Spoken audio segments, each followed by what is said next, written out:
Bismillahirrahmanirrahim. Assalamualaikum warahmatullahi taala wabarakatuh. Innal hamdalillah nahmaduhu wa nasta'inuhu wa nastahdihi wa nastaghfiruh.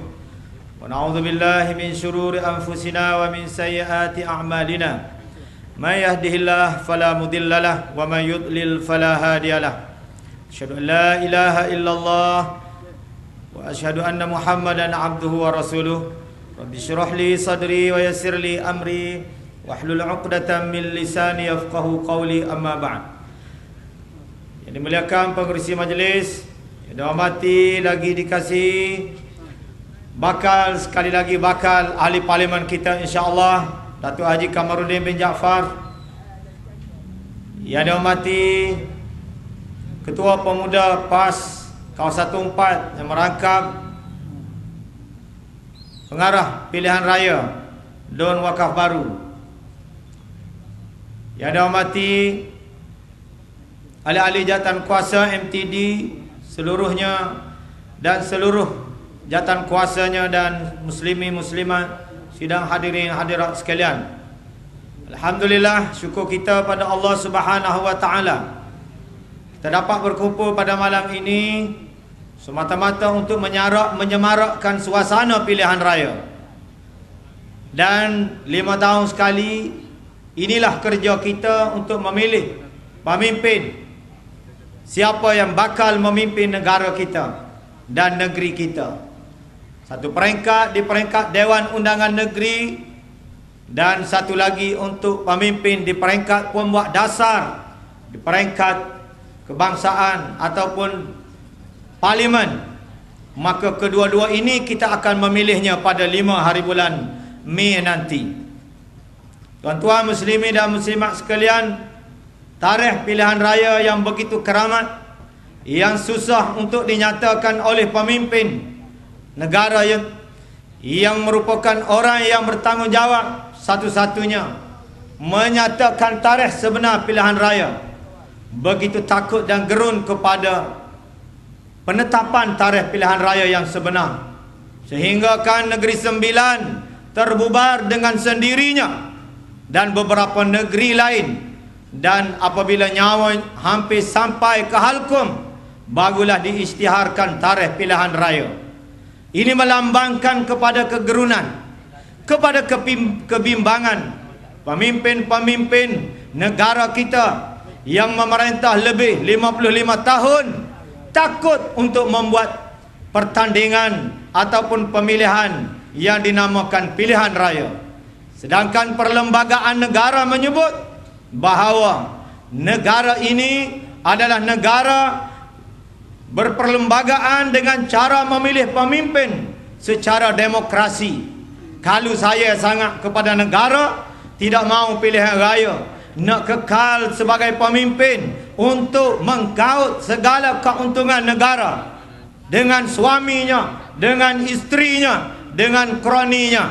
Ambillah jadi raja, jadi pemerintahan yang secara diktator, takut kerana bercanggah dengan perlembagaan. Maka akhirnya tarikh pilihan raya dinyatakan juga. Kebimbangan demi kebimbangan yang menghantui pemimpin-pemimpin pemerintah Barisan Nasional. Ternyata hari ini apabila dinyatakan calon-calonnya, maka kita dapat dengar huru-hara, perbalahan dan juga menutup pos-pos, termasuk di Pulau Pinang sendiri. Hari ini kalau kita tengok sinar harian, 3 kawasan, 3 don ditutup lagi di Pulau Pinang. Dan akan disusuli dengan negeri-negeri yang lain, termasuk negeri Kelantan, jiran sebelah dengan Wakaf Baru kita ni, iaitulah Parlimen Pasir Mas. Juga kita dapat melihat perebutan kuasa, termasuklah pemimpin daripada Parti Bebas yang mengambil lambang PAS pilihan raya yang lalu, terawang-awang di udara. Entah bagaimana nasibnya pada hari Sabtu ini. Apapun muslimin dan muslimat sekalian, marilah sama-sama kita menginsafi kepentingan memilih pemimpin. Suka saya menyebutkan satu perkara lagi. Kegerunan parti pemerintah yang dia sudah merangka dan menjangka bahawa rakyat akan menolak mereka dalam pilihan raya yang ke-13 ini terbukti. Sebagaimana Ketua Pemuda PAS Kawasan Tumpat menyebutkan bagaimana salah seorang ahli Dewan Undangan Negeri kita di negeri Kelantan, Yang Berhormat Datuk Haji Husham bin Musa, yang diamanahkan bertanding di Parlimen Putrajaya. Malam tadi kita dapat dengar himpunan yang besar-besaran. Sebelum daripada ini kita melihat dalam Facebook bagaimana bendera-bendera PAS apabila ditampal di kawasan Putrajaya setiap malam dibuang oleh musuh-musuh kita. Maka terbukti pada malam semalam apabila salah seorang daripada rakan AR yang bernama Jeming yang menelpon kepada ayahnya pada pagi tadi menyatakan himpunan semalam di Putrajaya hampir 60 juta rakyat Putrajaya berhimpun tanpa lambang, tanpa bendera. Mereka keluar dengan beraninya untuk menyatakan sokongan kepada Yang Berhormat Datuk Haji Husham bin Haji Musa. 60,000 60,000 silap. 60,000 yang keluar untuk menyatakan sokongan kepada parti kita. Dan saya difahamkan juga bagaimana keberanian penjawat awam di Putrajaya sanggup bersama-sama dengan kepimpinan barisan saf kepimpinan kita yang dinamakan Pakatan Rakyat, yang mana mereka ini memberi sokongan secara individu kepada Yang Berhormat kita. Dan yang kita dengar cukup meyakinkan kita lagi, kalau tumbangnya Putrajaya, Parlimen Putrajaya, bagaimana dengan parlimen-parlimen lain yang agak rapuh untuk kita menanginya, termasuk di Parlimen Tumpat ini, yang insya-Allah Haji Masud tidak akan dapat menumbangkan Datuk Kamarudin Haji Jaafar kita ini. Tuan-tuan sekalian, mari kita nyatakan sokongan kepada beliau. Kita bertakbir 3 kali. Takbir, takbir, takbir.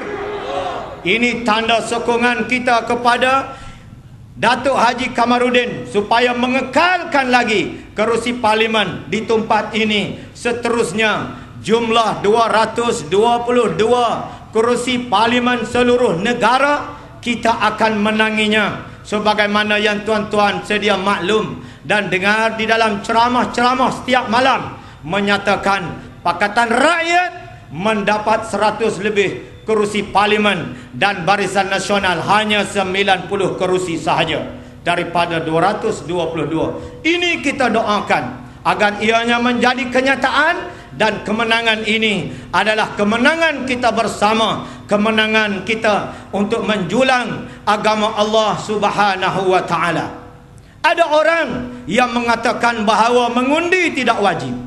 Ada orang yang akan datang ke rumah kita, kepada yang kuat-kuat PAS, mula-mula dia akan kempen jangan supaya undilah calon Barisan Nasional. Di salam bersalaman ada makna, bersalaman ada wang ringgit dengan pemberian dan sebagainya. Barangkali ini boleh berlaku dan pernah dan sering kali dan sedang berlaku rasuah-rasuah politik. Jadi tuan-tuan jangan ambil.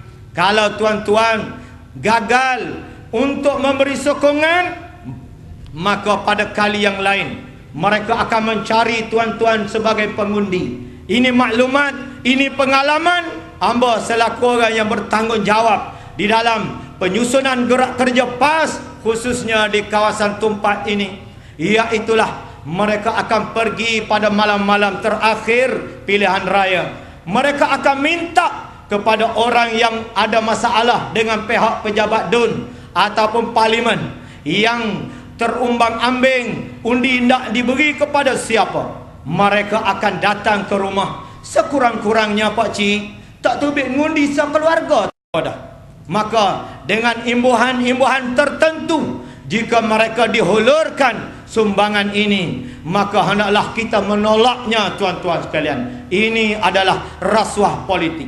Berlaku di zaman Rasulullah sallallahu alaihi wasallam. seorang lelaki,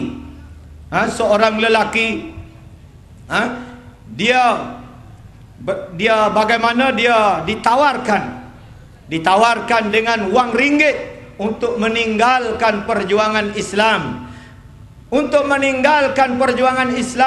kerana silapnya. Lalu Rasulullah memulau beliau tidak menegur selama sebulan.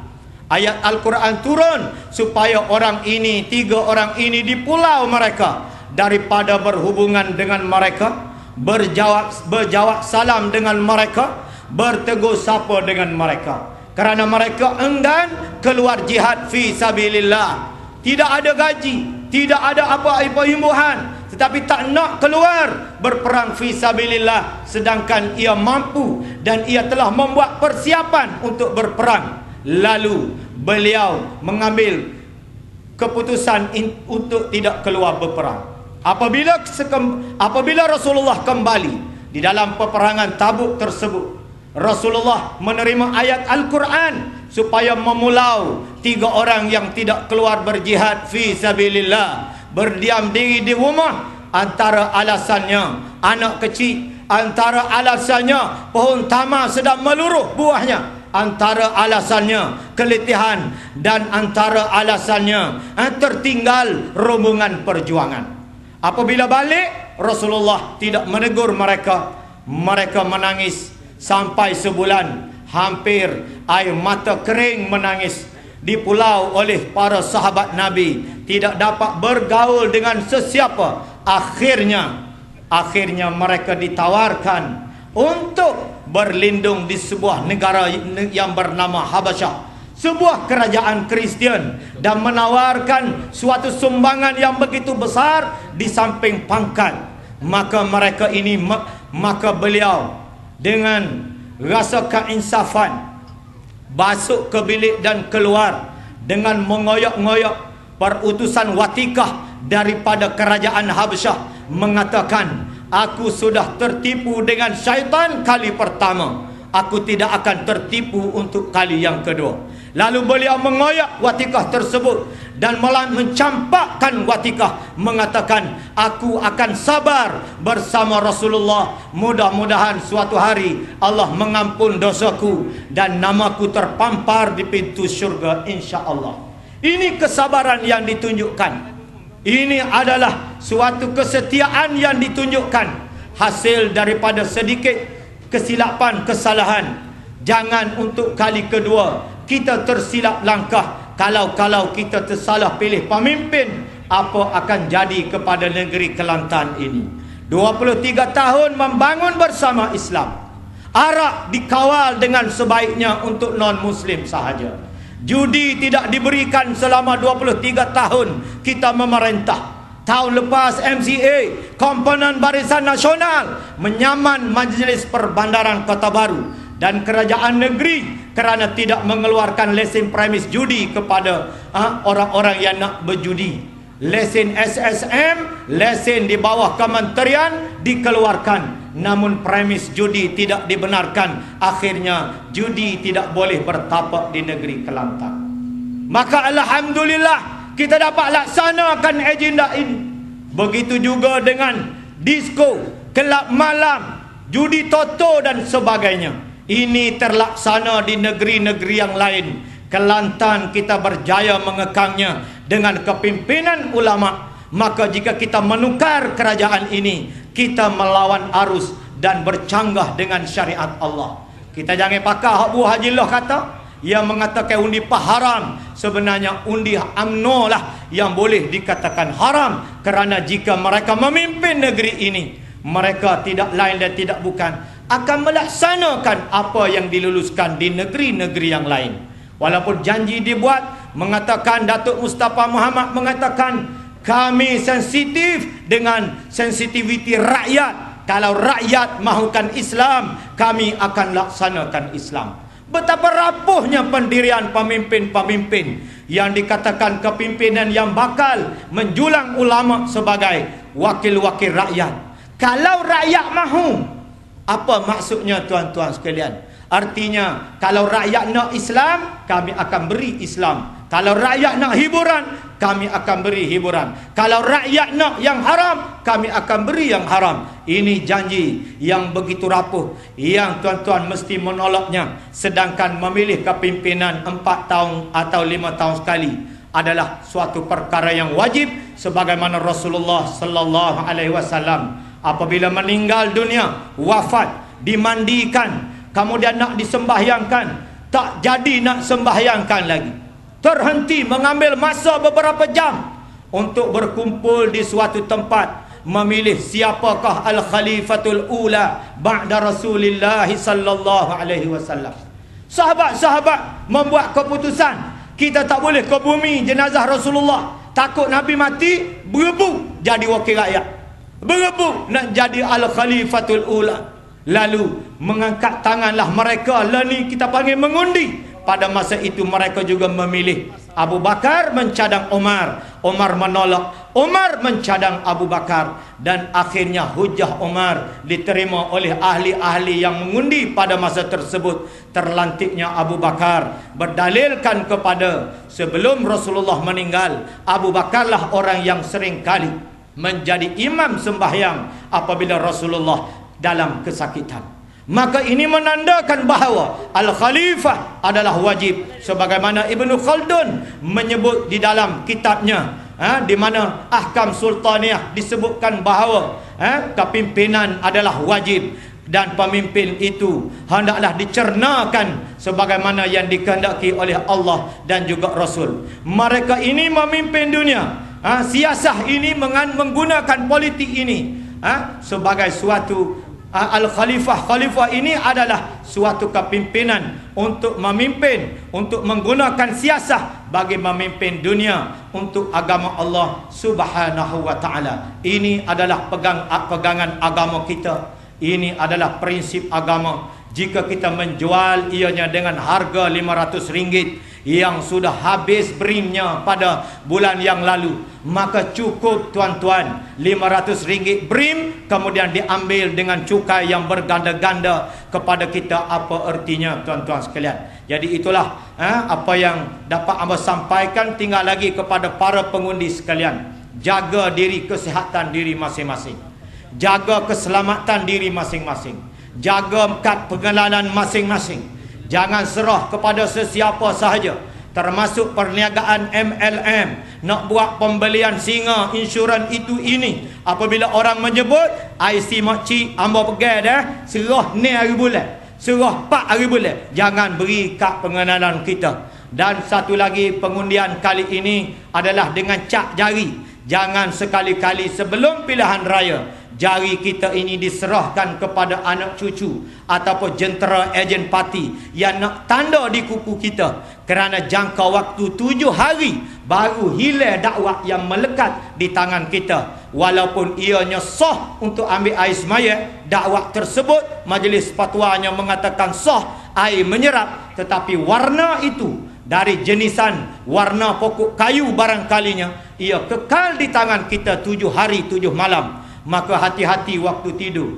Takut anak-anak cucu yang nakal-nakal dibayar rasuah oleh musuh kita, mucalak, mucalik, cak dikukum makmum, tak yemung, makwamung, aku wisratu. Sudah kita tidur malam kerah-kerah, dia gagal mari wah kelambu kita, belek kelambu, cari tangan kita, cak calik jari kita, ada tanda cak dakwat. Maka gi hari nak ngundi, cara nak mengundinya kenalah tunjuk jari kita 10 ni depan tempat pusat mengundi, baru boleh masuk bilik mengundi. Maka terbatal undi tersebut jika kita telah dikhianati oleh mereka yang cuba nak mengkhianati undi kita. Maka muslimin muslimat sekalian, amba mengharapkan mewakili jentera parti kawasan Tumpat untuk Parlimen Tumpat keseluruhannya, bersama dengan jentera amba, bersama dengan kepimpinan di atas, menyusul 10 jari berdoa kepada Allah agar perjuangan ini dirahmati Allah